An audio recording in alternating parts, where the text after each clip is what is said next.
It is Monday, September 7. Welcome to CGN News. The Canadian government is urging its nationals to stay away from Haiti, citing violent criminal attacks in the capital since mid-August 2020. In a travel advisory, Ottawa said that these violent incidents have resulted in deaths and injuries and that there is a, quote, climate of insecurity in the capital. Canada said that the crime rate in Haiti is especially high in large centers, such as downtown Port-au-Prince, where armed gangs operate, as well as near the border with the Dominican Republic. The Canadian government, the CMC reported, said that armed robberies occur regularly in Pétionville and that in most cases victims are attacked in broad daylight by armed thieves on motorcycles.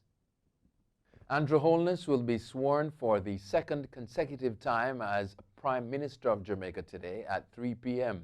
Holness led the incumbent Jamaica Labour Party to a convincing victory in Thursday's general election.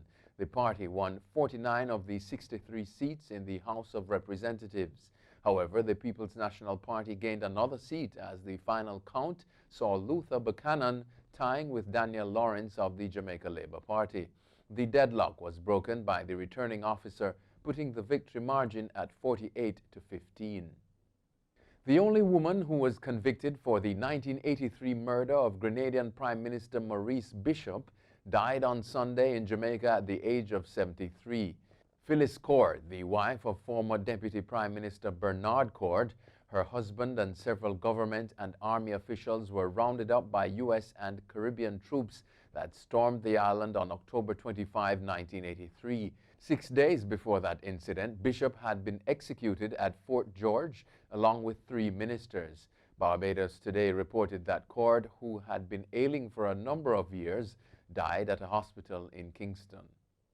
The government of Cuba has denounced what it calls a media blockade at the international level on the country's success in confronting the COVID-19 pandemic. In a message on Twitter, Cuba's Foreign Minister Bruno Rodriguez said that Cuba's scientists have shared their advances with the world, shown protocols against the pandemic, and shared results of a vaccine candidate. However, this is not being reported in the media. Cuba is the only country in Latin America with a COVID-19 vaccine candidate in a clinical trial that has been approved by the World Health Organization.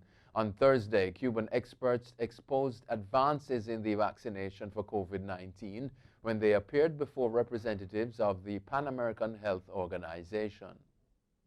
The governor of the Cayman Islands, Martin Roper, on Friday approved a law making same-sex partnerships legal. In his statement, he said this is in line with instructions from UK government ministers to use his reserved powers under Section 81 of the Constitution. The changes to the law came into effect on Friday. The law, which was formally titled the Domestic Partnership Bill, was defeated in the Legislative Assembly on July 29. But the governor, using his reserved powers to write legislation, opted to reintroduce the bill and assent to it following 21 days of public consultation. Businessman Mark Bean, a controversial former Progressive Labour Party PLP leader, has launched a third force in Bermudan politics ahead of next month's snap general election. According to Bean, the Free Democratic Movement, FDM, is ready to field candidates. Bean, 46, is on the comeback trail 4 years after stepping away from politics following a health issue. His party's launch adds extra spice to an election that was expected to be a straight fight between the PLP and the main opposition, One Bermuda Alliance, the OBA. The new party's website said it had been founded on Tuesday as, quote, a direct response to the loud cries from the people of Bermuda for genuine leadership, understanding, and representation. The family of Botham Jean, who was killed in his apartment by an off-duty Dallas cop at his Southside Flats, has filed a new wrongful death lawsuit against the apartment owners. According to reports out of Dallas, his parents and sister, who are seeking over $1 million, filed the lawsuit last Tuesday in Dallas County District Court. According to WFAA.com, the lawsuit says that Southside Flats never fixed Jean's door, which allowed the off-duty Dallas cop Amber Geiger to get into the apartment of the 26-year-old. Geiger, whose apartment was one floor below, fatally shot the unarmed Botham Jean in his own apartment on September 6, 2018. She said that she mistook the apartment for hers and believed he was an intruder. After a decade of legal drama, WikiLeaks founder Julian Assange is set to fight for his freedom in a British court. This as he challenges the attempt of American authorities to extradite him on spying charges over the site's publication of secret U.S. military documents. Lawyers for Assange and the U.S. government are scheduled to face off in London today at an extradition hearing that was delayed by the coronavirus pandemic. American prosecutors have indicted the 49-year-old Australian on 18 espionage and computer misuse charges, adding up to a maximum sentence of 175 years. His lawyers say the prosecution is a politically motivated abuse of power that will stifle press freedom and put journalists at risk. Facebook on Saturday blocked live broadcasts from a chronically ill, bedridden man who appealed to French President Emmanuel Macron for a medically assisted death. The man wanted to show the painful end to his life after he announced that he was stopping all food and drink. Prostrate on his bed, Alain Koch posted a video of himself Friday after taking what he said would be his last liquid meal.